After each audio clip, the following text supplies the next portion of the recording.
کنارے جا کر اپنے رب کی بارگاہ میں ہاتھ پھیلا کر کے گر گرا رہے ہیں، رو رہے ہیں، آپ کے آنسوؤں سے آپ کا پورا کپڑا تر ہے، زمین تر ہے۔ ابو بکر صدیق رضی اللہ تعالیٰ عنہ آتے ہیں اور پیارے نبی کو پیچھے سے چمڑ جاتے ہیں اور کہتے ہیں اے نبی بس کیجئے، اللہ آپ کو مایوس نہیں۔ استستغیثون ربکم، جب تم اپنے رب کو پکار رہے تھے، فاستجاب لکم ربکم، تو تمہارے رب نے تمہاری دعا قبول کی۔ وہ رب آج بھی ہمارا رب ہے، جس نے 313 کو 1000 پہ شکست دی تھی، وہی رب آج بھی ہمارا رب ہے۔ اس رب کی بارگاہ میں جا کے ہم روئیں، گر گرائیں، مسجدوں میں قنوت نازلہ کا اہتمام کریں، نمازوں کی پابندی کریں، اللہ کے سامنے گر گرائیں، اللہ ضرور ہماری مدد کرے گا۔ امن یجیب المضطر اذا دعاہ ویکشف السوء، کون ہے جو مصیبت زدہ کی مصیبت میں اس کی دعا کو قبول کرتا ہے؟ وہ ہمارا رب ہے میرے پیارے۔ تو یہ 10ویں چیز تھی کہ ہم اللہ کی بارگاہ میں استغاثہ کریں، اللہ کی بارگاہ میں گر گرائیں۔ نمبر 11ویں چیز میرے پیارے ساتھیوں یہ ہے موجودہ حالات میں ہمارے کرنے کا کام کہ جو ہمارے ذمہ دار ہوں، جو ہمارے امیر ہوں، جو ہمارے قائد ہوں، ہم ان کی اطاعت کریں۔ ایسا نہیں ہے کہ امیر کی اطاعت کا حکم تبھی ہے جب اسلامی حکومت ہو اور کوئی ہمارا حکمراں ہو، ہم اس کی اطاعت کریں۔ اگر ہم ایک تنظیم کے اندر ہیں اور ہماری تنظیم کا کوئی امیر یا اس امیر کی بھی غلط اور ناجائز باتیں نہیں مانیں گے، لیکن جو جائز باتیں ہیں ہم امیر کی اطاعت کریں، ہم امیر کی اطاعت کریں۔ ہم نماز بھی پڑھتے تو ہمارا ایک امام ہوتا ہے، ہماری نماز بھی ڈسپلن کے اندر ہوتی ہے، ہم امام کے پہلے رکوع میں نہیں جاتے، امام کے پہلے سجدے میں نہیں جاتے، اپنے امیر کی اطاعت کرو۔ اللہ کے پیارے نبی صلی اللہ علیہ وسلم نے یہی تعلیم دی ہے اور ہماری شریعت میں یہی تعلیم دی ہے۔ یا ایھا الذین آمنوا اطیعوا اللہ واطیعوا الرسول واولی الامر منکم، اے اہل ایمان اللہ کی اطاعت کرو، رسول کی اطاعت کرو اور اپنے امیر کی اطاعت کرو۔ اور نمبر 12 آخری چیز جو ہم بیان کر کے اپنی گفتگو ختم کریں، 12ویں ذمہ داری یہ ہے موجودہ حالات کہ ہم اس طریقے کے حالات میں بہت ساری جھوٹی اور غلط باتیں بھی اڑتی ہیں، خاص طور سے سوشل میڈیا کا دور ہے، موبائل کا دور ہے، بہت سارے فیک، آج سوشل میڈیا فیک نیوز کا اڈا بنا ہوا ہے۔ ابھی آج کل آپ نے ایک میسج پڑھا ہوگا، سنا ہوگا، بہت تیزی سے وائرل ہوا، جیو کمپنی کا سم استعمال نہ کریں۔ کیوں؟ نیتا امبانی نے، جو جیو کمپنی کے مالک مکیش امبانی کی بیوی ہیں، انہوں نے کوئی ٹویٹ کیا ہے جس میں انہوں نے مسلمانوں کو گالی دی اور اسلام کو برا بتایا۔ تحقیق کرنے پر معلوم ہوا کہ نیتا امبانی کے نام سے وہ اکاؤنٹ جو ٹویٹر پہ بنائے گئے وہ فرضی اور فیک اکاؤنٹ۔ لیکن ہمارے کتنے بھائی ہیں جو یہ فرضی اکاؤنٹ سے بنائے گئے اس ٹویٹ کو شیئر کر رہے ہیں اور ساتھ میں یہ اپیل کر رہے ہیں کہ جیو کا استعمال بند کریں۔ یہ کتنی بے وقوفی اور حماقت کی بات ہے۔ کچھ دنوں پہلے ایک نیوز آئی تھی، ناروے کے اندر قرآن کو جلایا گیا، وہ نیوز تو صحیح تھی، ایک آدمی نے قرآن کو جلایا، پھر ایک اور فوٹو آیا واٹس ایپ پر کہ جس آدمی نے قرآن کو جلایا ہے اس کے اوپر اللہ کا عذاب اترا ہے اور اس کے پورے بدن میں زخم ہو گیا ہے۔ ایک آدمی کی فوٹو آئی جس کے پورے بدن میں زخم بنا ہوا ہے اور لکھا تھا دیکھو یہ وہی آدمی جس نے ناروے کے اندر قرآن جلایا۔ انٹرنیٹ پر تحقیق کرنے پر معلوم ہوا کہ وہ جو آدمی جس کے پورے بدن پہ زخم تھا وہ کوئی دوسرا آدمی ہے اور اس کے اوپر کوئی اللہ کا عذاب نہیں اترا ہے، بلکہ اس کو ایک بیماری ہے جس کی وجہ سے اس کے پورے بدن میں ایسا مسئلہ ہے۔ ہمارے اندر ہم جذباتی لوگ ہیں، ہمارے جذبات کو بھڑکانے والی کوئی چیز آئی ہم فٹ سے شیئر کرنے لگے۔ یاد رکھو سوشل میڈیا کے استعمال میں احتیاط کرو، افواہوں کو پھیلانے اور جھوٹی خبروں کو پھیلانے کا بہت بڑا اڈا بن چکا ہے سوشل میڈیا۔ یہ ہماری 12ویں ذمہ داری ہے کہ ہم علماء سے رجوع کریں۔ کوئی ایسی بات، کوئی ایسا میسج، کوئی ایسا ویڈیو، کوئی ایسا فوٹو آیا ہمارے پاس، ہمیں لگ رہا ہے کہ ڈاؤٹ ہے کہ غلط ہے یہ، ہم جو جانکار لوگ ہیں یا اگر دین سے ریلیٹڈ کوئی چیز ہے تو علماء سے پوچھیں، علماء سے پوچھیں کہ یہ میسج آگے بڑھایا جا سکتا ہے کہ نہیں، یہ جانکاری صحیح ہے کہ نہیں صحیح ہے۔ اللہ نے فرمایا سورہ نساء کے اندر وَإِذَا جَاءَهُمْ أَمْرٌ مِّنَ الْأَمْنِ أَوِ الْخَوْفِ أَذَاعُوا بِهِ، اے ایمان والو، یہ ایمان والوں کا طریقہ نہیں ہے کہ جو بھی خبر آئے اس کو پھیلانے لگو۔ وَلَوْ رَدُّوهُ إِلَى الرَّسُولِ وَإِلَى أُولِي الْأَمْرِ مِنْهُمْ لَعَلِمَهُ الَّذِينَ يَسْتَنبِطُونَهُ مِنْهُمْ، اگر اس خبر کو تم اپنے علماء کے پاس لے کے جاتے، اہل علم کے پاس لے کے جاتے تو وہ اس خبر کی حقیقت تم کو بتا دیتے۔ میرے پیارے ساتھیوں، اس وقت یہ ہمارے بہت بڑے کرنے کا کام ہے کہ ہم علماء کے روشنی میں، علماء کی رہنمائی میں ہم کام کریں۔ ہم سے بہت سارے نوجوان پوچھتے ہیں شیخ اس دور میں ہم کیا کریں؟ ہم نے کہا ہمارے جو جماعت کے جدید اور بڑے علماء ہیں، جو کبار علماء ہیں، ان کی رہنمائی میں ہم کام کریں. اپنے من سے اور اپنے جذبات میں آ کر کے آپ بہت سارا قدم اگر اٹھائیں گے تو ہم مزید پریشانیوں کے شکار ہو جائیں گے. یہ چند اہم باتیں تھی. ایک آخری بات میں بیان کر کے بات ختم کرنا چاہتا ہوں کہ ہم نگیٹیوٹی سے بچیں، پازیٹیوٹی اپنے اندر اپنائیں. ہم اپنے اندر پازیٹیوٹی اپنائیں. ہم آج واٹس ایپ اور سوشل میڈیا پر ایک دوسرے کو بھڑکانے والی، اور کبھی کبھی ایسا بھی ہوتا ہے کہ ایک خبر صحیح ہوتی ہے، فلاں جگہ مسلمان کو مارا گیا، خبر صحیح ہے، مگر وہ خبر اس لائق نہیں ہوتی کہ ہم اس کو شیئر کریں. اس کو شیئر کرنے سے آج جب ہم حیدرآباد آتے ہیں، جب تلنگانہ آتے ہیں، تو لوگ ہم سے پوچھتے ہیں مولوی صاحب یو پی کے اندر کیا حالات؟ کیونکہ یو پی کے جو حالات ہیں کچھ علاقوں میں واقعی میں بے حد خراب حالات ہیں، لیکن پورے یو پی میں خراب حالات نہیں. بنارس کے اندر ایک محلے میں کچھ مسئلہ ہوا، پورے بنارس میں مسئلہ خراب نہیں ہے، لیکن ایک بہت بڑے علاقے کے بارے میں یہ شبیہ بنا دی کہ وہاں بہت پریشانی ہے. تو یہ کیوں ہو رہا ہے؟ کیونکہ نگیٹو میسج، نگیٹو ویڈیو برابر بھیجے جا رہے ہیں. آپ کو میں ایک مثال دیتا ہوں. اللہ کے نبی صلی اللہ علیہ وسلم کو وعدہ کیا اللہ نے کہ بدر کی لڑائی میں آپ کو ہم انشاءاللہ کامیاب کریں، آپ کے ساتھی کامیاب ہوں گے. مگر غزوہ بدر کے پہلے بہت اہم بات بتا رہا ہوں، بہت پوائنٹ کی بات بتا رہا ہوں، اس کو یہاں سے دماغ میں بٹھا کے جائیے. غزوہ بدر کے پہلے اللہ کے نبی نے خواب دیکھا. کیا خواب دیکھا؟ خواب میں آپ نے دیکھا کہ لڑائی ہو رہی ہے، لڑائی ہو رہی ہے، میرے صحابہ دشمنوں سے مقابلہ کر رہے ہیں اور اللہ میرے صحابہ کی مدد کر رہا ہے. لیکن اس خواب میں اللہ تعالیٰ نے دشمنوں کی تعداد بہت کم دکھائی. اپنے بدر کی لڑائی میں کتنی تعداد تھی دشمنوں کی؟ کوئی بتا سکتا ہے؟ 1000 تھی. لیکن اللہ نے کم دکھائی. کتنی کم دکھائی ہمیں معلوم نہیں. مان لو ایک اندازہ ہے کہ اللہ نے 500 دکھائی، اللہ نے 300 دکھائی، تعداد کم دکھائی. صبح ہوئی، اللہ کے نبی نے صحابہ کو بتایا کہ جنگ کا نقشہ میرے سامنے اللہ تعالیٰ نے خواب میں دکھایا ہے اور الحمدللہ ہم کامیاب ہوئے ہیں اور دشمن کی تعداد بہت کم ہے. اللہ نے ایسا کیوں کیا؟ دشمن تو 1000 تھے، تعداد کم کیوں دکھائی گئی خواب میں اللہ کے رسول کو؟ اللہ نے جواب دیا سورہ انفال میں، اِذْ يُرِيكَهُمُ اللَّهُ فِي مَنَامِكَ قَلِيلًا. اے نبی یاد کرو جب اللہ تعالیٰ نے دشمنوں کی تعداد کو کم دکھایا آپ کے خواب کے اندر. وَلَوْ أَرَاكَهُمْ كَثِيرًا، اگر اللہ تعالیٰ نے دشمنوں کی تعداد کو زیادہ دکھایا ہوتا لَفَشِلْتُمْ، تو تم کمزور پڑ جاتے. وَلَتَنَازَعْتُمْ فِي الْأَمْرِ، اور تم آپس میں اختلاف کرنے لگتے. وَلَٰكِنَّ اللَّهَ سَلَّمَ، لیکن اللہ نے تم کو بچا دیا. پتہ چلا کہ کبھی کبھی نیگیٹو میسج دینے سے ایک حوصلہ لوگوں کا پست ہو جاتا ہے، مورال ڈاؤن ہو جاتا ہے، حوصلہ پست ہو جاتا ہے. ہمیں ایک دوسرے کا حوصلہ پست کرنے کے بجائے کوشش کرنی چاہیے پڑھانے کی، ہمیں پازیٹیوٹی پھیلانے کی کوشش کرنی چاہیے. یہ بہت اہم چیز ہے. اللہ تعالیٰ سے دعا کرتا ہوں اللہ تعالیٰ جو باتیں بیان کی گئی کتاب و سنت کی روشنی میں، ان باتوں پر ہم سب کو عمل کرنے کی توفیق عطا فرمائے. اللہ تعالیٰ ہمارے ملک کی حفاظت کرے، ملک کے امن و امان کی حفاظت کرے. اس ملک کے بھائی چارے کو اور ملک کے امن کو جو لوگ ختم کرنے کی کوشش کر رہے ہیں، اللہ تعالیٰ ایسی تمام کوششوں کو ناکام کر دے. اللہ تعالیٰ ظالموں کو ان کے انجام تک پہنچائے. اللہ تعالیٰ ہمارے جان و مال کی، ہماری عزت و آبرو کی حفاظت فرمائے. اللہ ہماری مسجدوں کی حفاظت فرمائے.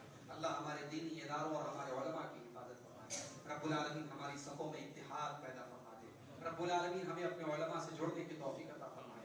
رب العالمین ہمارے نوجوانوں کو دین کی طرف رجوع کرنے کی توفیق عطا فرمائے. رب العالمین جو ہم میں کاروبار سے، روزی روٹی سے پریشان ہیں، جو رزق کے لیے پریشان ہیں، اللہ ان کے لیے رزق کے دروازے کھول دے. اللہ ان کو رزق حلال کی توفیق نصیب فرمائے. جو ہم میں سے کسی بھی قسم کی ذہنی یا جسمانی تکلیف میں، بیماری میں مبتلا ہے، رب العالمین سب کی تکلیفوں اور بیماریوں کو دور فرما کے سب کو شفا کاملہ عطا فرمائے. رب العالمین ہم سب کو اپنے در کا بھی